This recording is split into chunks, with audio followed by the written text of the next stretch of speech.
Hey Ezra, this is gonna be my stand-up audition tape. I'm doing it sitting down in my courtyard because there's nowhere else to do it, and this is the only way I can prop up my camera. So hopefully you like it. Hopefully it turns out good. So here it goes. All right, so everyone, yay! Hi guys, how you doing? My name's Robert, and before I get started, I wanna let you guys in on a life hack. You guys like life hacks? That's great. So this is my life hack. Did you know that for only $73 you can park anywhere you want in LA? Dead serious. All right, some of you folks get that, and I appreciate that because that means you're avid drivers. You don't bum rides off friends. But for those of you who don't, let me just quickly explain that LA is a big old asshole. I moved here in January, and since then I've gotten 3 parking tickets. That's 3. All right. These jokes aren't going to be funny. This is just me complaining because I got one yesterday. Since I've been here, I base all my friendships solely on the fact that I can walk to your place from where I live. And I'll be talking to someone who's like, "Oh, you live in North Hollywood? Dude, that sucks because I just parked on the street and tomorrow's street cleaning and it's Tuesday night. I don't want to move, man. Looks like this relationship's going to be strictly Facebook from now on." That's the other thing too. Is street cleaning?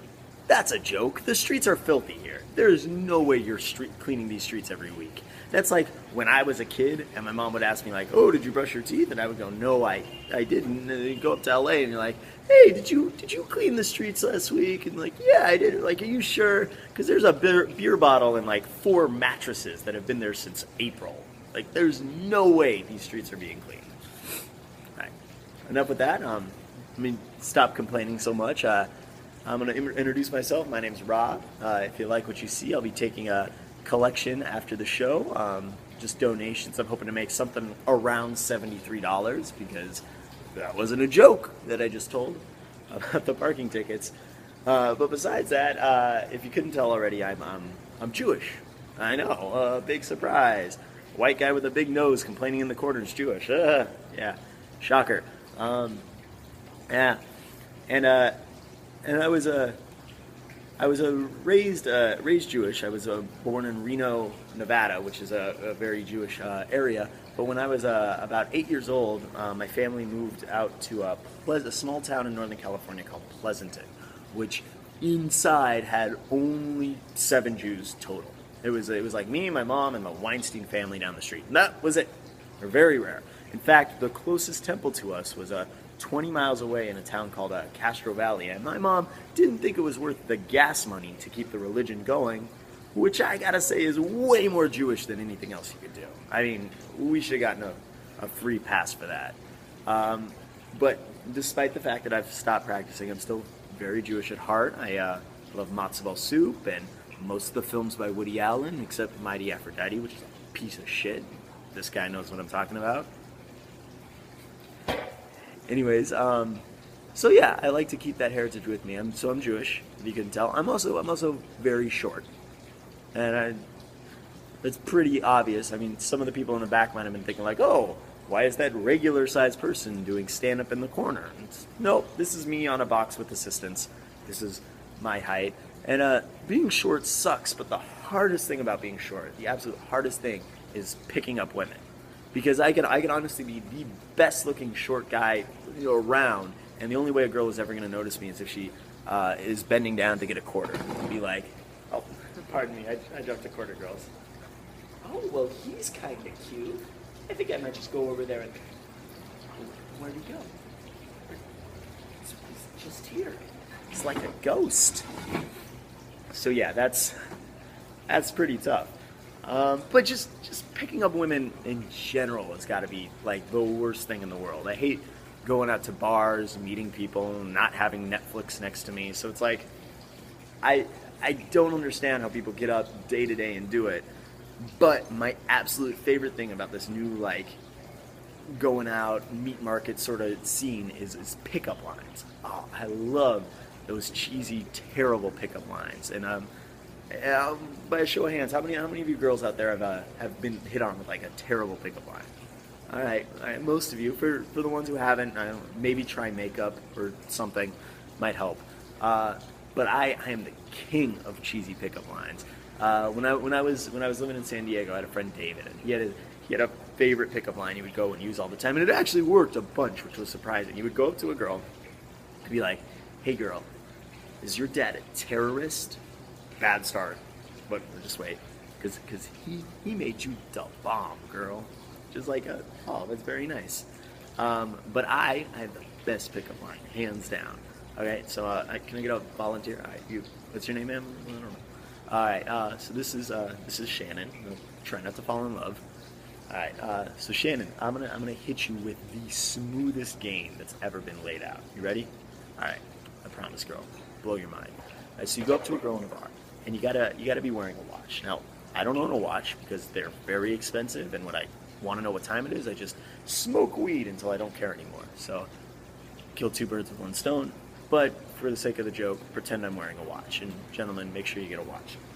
So you go up to a girl in a bar, and you have your watch, and you say, "Excuse me, miss, I don't know if you know, but this is actually a magic watch, and it can tell me what kind of underwear you're wearing right now." It says you're not wearing any. And then you say, "Shannon, but I am wearing underwear." If you're not, then jackpot. But just for the sake of the joke, say, "But I am wearing underwear." It must be an hour fast. How you doing? See, it's got everything. Thank you. It's got everything. It's got class with the watch. It's got sensuality with the underwear. It's got a punch at the end.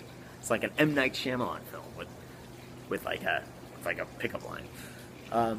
And that is like the best pickup line. And that pickup line actually got me into a little bit of a situation back in the day. It earned me some money. I'm like a pickup line prostitute with this. So when I was a senior in college, I was an RA because I care about education and the future of all this bullshit that you're supposed to say when they hire you. I got free room and board. It was awesome. But I was an RA, and every year the RAs would organize this comedy night for all the incoming freshmen for Welcome Week, and they would get like semi-recognizable, not huge name comics, but like one year they had Joel McHale before he got super famous and handsome. But my senior year, they had this big, fat, black comedian woman who I don't remember the name. She wasn't Monique, but she was basically Monique. And so she comes out and she has a couple openers, and she does like 10 minutes of material. And then at one point she goes like, "All right, I'm tired of this shit. How many of you motherfuckers want to make some money?" I hope you appreciate the black comedian voice because it's sticking throughout the rest of the show. And a couple of us are intrigued because, yeah, sure, we want to make some money. She's like, "I need a very fine lady who wants to get laid tonight." She's like, "Laying it on laid tonight." And a couple of people volunteer. She picks this very attractive black girl at the front of the stage, brings her on stage, and she's like, "All right, now I need the 3 smoothest motherfuckers out there who can come up and give her your best pickup line." And so a couple volunteers go up, but it ends up being me and actually 2 of my friends, and we get up there, and she's like, "All right, bitches, lay out your line for this girl." And so we go one by one, and the first 2 are like lame. It's like shit like, "Hey girl, if you were a Facebook status, I'd like you." Or like, "Are you from Tennessee? Because I've always wanted to fuck a girl from Tennessee." Like, just terrible shit. And I get on, and I do that watch line, and it's golden. And people love it. And her panties dry. Everything's great. And Monique, like, loses her mind. She's like, "Ooh, this white boy is smooth. You're like marshmallow spread. Ooh, I want to spread you all over." Shit like that. I don't know. But anyway, so she says that. And then she's like, "All right. You guys got the lines, but that's not everything you need to impress a woman. I need you to woo her. I need you to serenade her with your best song." And so each of us sing, and I can't sing because I'm a straight person, but we go down the line, and I end up singing Marvin Gaye's "What's Going On," which is like one of my favorite songs. So I hit the first line, "I've been really trying," and immediately the Monique girl, like here's the attractive black girl, here's me, here's the Monique. She goes like, "Ooh, that's my jam," and then bends over and starts shaking her ass right in front of me, and it was great. Like if you've never had a big fat black woman shake their ass on you, oh, I highly recommend it. And then she's like, "Okay," after we're done singing, like, "Everyone go ahead and vote on which you think is the smoothest motherfucker here." And they all vote, and they pick me because, yeah. And she's like, all right. Why don't you go ahead and stay on up, you young man? I'll try something else. Now I need 3 ladies who think they can lay on game just as smooth as marshmallow fluff over here. I need 3 of my women with their best pickup lines. And she gets 3 girls, they come up, and they do basically the same thing. They do 3 pickup lines. And I forgot the one who won's line, but it was disgusting. It was like something like, she's like, did that to me, and I came over and she's like, now that I fingered you in the air, let me finger you in your butt.